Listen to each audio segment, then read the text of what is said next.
dearest dandelions and dafflings. Hello! Let's go back to my childhood. When I was a child, I was a want monster, and I mean an awful want monster. The word want was like my defining word. I want this, I want that, I want that, I want this.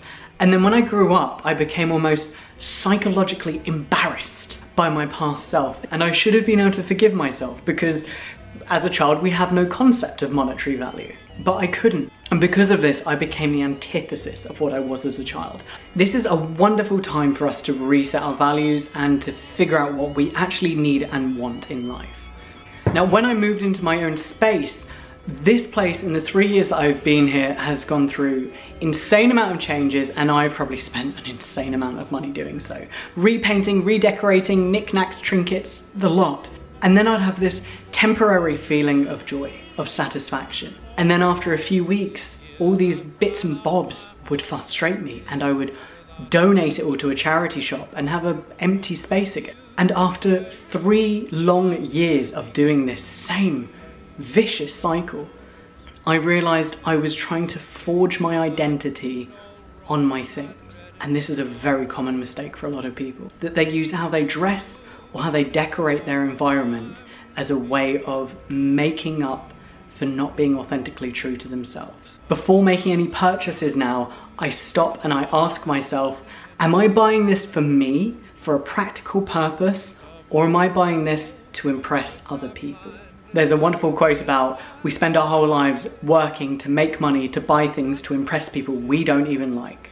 And even when it comes to clothes, now I like dressing slightly vintage, but I do it for me, not for other people. And I like the fashion of the era. I don't do it now to impress other people. I want you to recall some of the happiest moments in your life. Some of those really euphoric, joyful moments. Can you remember what you were wearing?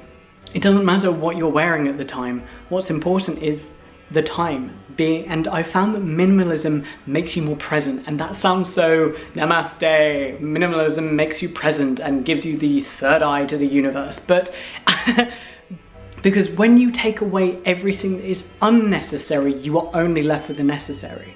You are left with space to think, and decluttering helps you mentally declutter. And it is a proven scientific fact that mental clutter makes us messy up here. Having the space to breathe, having the environment to think, and to not have to search through drawers of junk and have to scrape through trinkets to find things, to be so clear and concise in what you have, to own so few clothes that when you get up, you're not already fatiguing your brain with decisions that you just have to wear one of those few options. Because you may have noticed, I wear the same clothes in a lot of videos because I don't own many clothes, but it makes it so much easier in the morning. Leaving the furniture behind, I could walk away from this space, get in my car and go. I could be nomadic. And that, I think, is an essential part of understanding being human. We are nomadic creatures. We're not meant to build warrens. We're not meant to really build nests. We're meant to be perambulating. We're meant to be moving all the time. Travel, which is why travel is so important, because it puts you to your ancestral roots, these ancient needs to be on the move.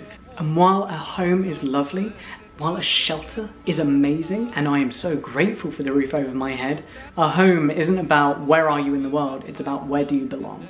And I find that by getting rid of your belongings, you figure out where you belong. You are stripping away the falseness, you are stripping away the distractions, and you are getting to the core, and it's almost that you have to face yourself. It's a bit like the Spider-Man meme. You finally see yourself, and you might not like what you see. But minimalism means that you care more about yourself. You care less about what people think of you. It gives you the freedom, financial and spatial, to pursue what you want to pursue. And it makes you realize the universal truth that we own nothing in this life. Everything we have, we are renting. And one day all these tangible and tactile belongings won't belong to us. So to Alison and anyone else who's trying to be a little bit more minimalist, know that it really helps you breathe. That stuff can suffocate you.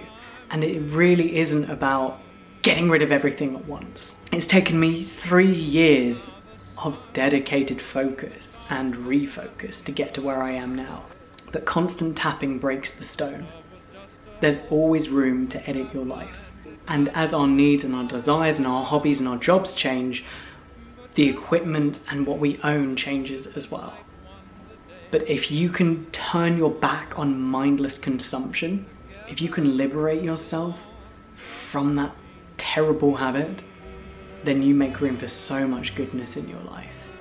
I hope that this has been an explanation of my journey, giving you a few tips, and if nothing else, giving you some motivation towards minimalism.